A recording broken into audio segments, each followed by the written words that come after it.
Okay.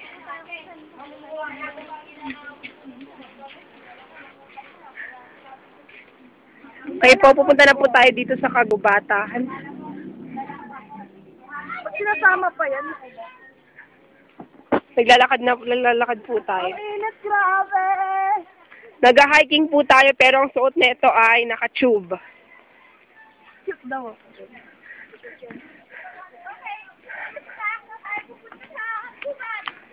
Ito po kagubatan. Saan merong pinakamalaking bulaklak? Sa Panginoon. Dali mainit eh. Nag-hiking po tayo. Naglalakbay po tayo. Ayun po, Kuya Joey. Mauna kayo, ako yung cameraman. Yan yung reporter natin.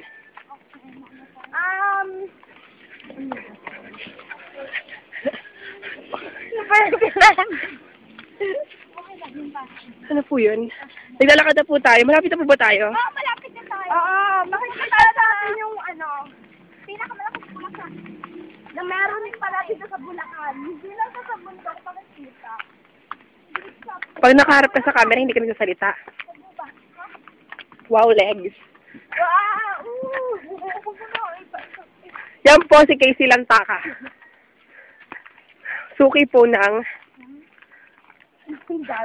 guidance. Ang pinakamakulit na babae sa Cornerstone. Ano, ulit. Sino ka? Wala. Naya. Ayun po silang dalawa, yung dalawang alalay. Hindi ako may alalay to. Kapal ang mukha mo. Malapit na po tayo sa ating patutunguhan. Napapagod na po kami.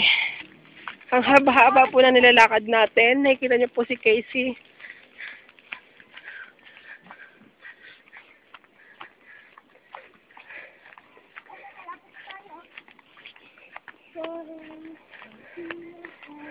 Nakakapagod ba, guys? Oo, grabe. Sobrang pagod.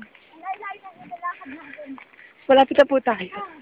Nakapasok na po tayo sa rainforest.